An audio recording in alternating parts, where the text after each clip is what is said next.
Croeso, this is James aka JP Harker coming to you with another video. Today, looking at an old favourite author and a book of his that I hadn't read, and it's David Gemmell, one of the first people who got me into fantasy with the Regente series. And this is Troy, Lord of the Silver Bow, which is a name for Apollo. Now, I like my Greek myth, I like the Iliad, and I like David Gemmell. And overall I liked this book.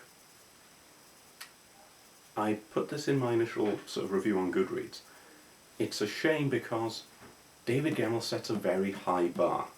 If this had been written by somebody else, I would have spoken very, very highly of it. Because it's Gemmell, and because there's this very high standard that I expect of him, I thought, it's alright. It's pretty good. It's not a bad book. Enjoyed it. I'll carry on with the series. But I may be being a little unfair, because this same book from somebody else would have been, that was some good stuff. So we'll see. It's difficult with sort of favourite authors like this. I had a similar feeling, minor tangent, I had a similar feeling with Jim Butcher and Cinder Spires, to the Aeronaut's Windlass in the Cinder Spires. Because I love the Dresden Files, and because I love Codex Alvera, I think Jim Butcher's brilliant. I went into that, and people have said it's alright, people have said it's a good book. I didn't think it was. Because I've come to expect a high standard from Jim Butcher, I am being possibly unfair, certainly unobjective, looking at it and thinking it's not as good. This, however, this isn't to that extent, not even nearly to that extent. This is still a good book. I'll get rid of the negatives early on. I didn't particularly like the very obvious please like me moment that we had with our hero at the start. I'm trying to remember how to pronounce his name. Helikeon. I keep wanting to say stuff like Helakion, because I don't speak Greek and I'm terrible with these things. But he, aka Aeneas, is Prince of Dardania, which is sort of a client kingdom of Troy. And he's not an active prince of it at the start. He's sort of a prince in exile, which is a fairly common trope. And this is all the build-up before the Trojan War that we know from the Iliad. This is backstory for people like, we don't meet him, but Agamemnon and the Mycenaeans, where they're coming from. And we get a little bit of Odysseus, who's a very fun character. And we get a bit of Priam, who's the king of Troy, and Andromache, who is eventually the wife of Hector. Now, Helikeon has at the start one of these things that most heroes have at the start, which is a like me moment, where early on in the story you put something in that makes the reader identify with or think this is a person worth following, this is a worthwhile person. And it should be either subtle or fairly sort of they're good, but. Things like Robin Hood, Prince of Thieves, Kevin Costner puts out his hand to have it cut off so that his friend doesn't have to. So early on, not particularly subtle, I'll admit, but early on, we know this man is brave and loyal to his friends. And you see it at the start of most stories, and even, I was trying to think of a very small example, at the start of Iron Man, you even have Tony Stark talking with the soldiers in the van, the RV, the Humvee, sorry. And you think, even though most of this is about Tony Stark being awful, the fact that he's not snobbish about talking to these people, and a lot of people in his position would think, these people are beneath me, I'm not going to communicate.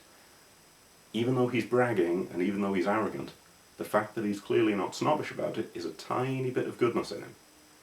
And that combined with his coolness factor, which is a risky one but it works, gets us involved. Helikeon's one is a little bit on the nose. It's, I'm going to take this orphan in and take care of them and give them a better life. You think, hang on, you know full well that there's nothing unique about this orphan, they just happened to come across you and think you were Apollo. You're not doing this for orphans in general, you're not a generally charitable man. It's kind of out of character, kind of. So it just felt very, like me. and it sort of justifies his later actions when he does some bad things, and he does some good things, he does some bad things, and he's mostly good. That early example I thought could have been handled better. It was just a little bit too, in my opinion. We did have some nice, this good and bad, I think it's good because I like Gemmell. We had some Gemmell classics, in that we had a guy who we meet near the start who's clearly an arsehole, and he's clearly going to be a bad guy. And we had this in both Mycenae Warrior and in The King of Troy, Priam. And of course, over the course of the book they show, actually, he's kind of an arsehole for a reason. And we see that they have a positive side, and there's a sense of honour in there somewhere, and this and that and the other. Now that is an old Gemmell classic to the point that it's almost a cliche. You're never going to beat the Moidart for that from the Regante series. That is beautifully done. So that could be considered a negative because it's a bit tropey, but because Gemmell does it so well, I'm going to still think of it as a plus. Story-wise, it was pretty good. Given that we know the Iliad and we know what eventually is going to happen, the fact that we managed to still keep a good deal of suspense, that was good. As usual, the fight scenes are good. We had quite a few battles of various types. They all went very well, I thought. And I liked his take on Odysseus very much. At the moment, there's been very little idea of the gods being a real and active force that take part in this, like they do in the traditional Iliad. And Odysseus as the storytelling braggart, who we see inventing some of his famous myths, I liked that.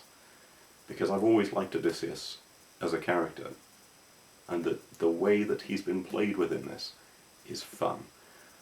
It's a little bit like with Helicon being prince in exile, and Odysseus being, oh, he's this braggart, trader type, oh, but he's also a king. That was a little bit, but it was made up for because the character was so likeable. And it made up for Heracleon, who is, stop calling him that, Jim, it is Helicon. I will get this right. Helicon is the name of the character. He is not as likeable, but he's the central character, he's the hero, he's alright. Andromache is much better, and she's sort of a secondary protagonist. And yeah, the villains are traditionally villainous in a Gemmell-y sort of style. It would have been nice to actively see a bit more of Agamemnon. He is there but not there, it's his influence more than anything else. But overall that worked well. The Mycenae are, in a good way, they are, oh, they're all bad. They are Mycenae, therefore they must all be bad. But then we see, oh, actually this one's alright, oh, actually that one's alright. So that worked out well. And the setup, I look forward to. I look forward to the next book in the series, which I have already got. And I'm not sure at what point we're going to get into the events of the Iliad, but how they're going to tie these guys in with it, I do look forward to seeing, gotta be said. So I've rambled a bit about this book, and I gave it a bit of stick at the start of the review, but I genuinely do think this was very good. If it hadn't been Gemmell, it would have been awesomely awesome. Because it's Gemmell, it ranks very good.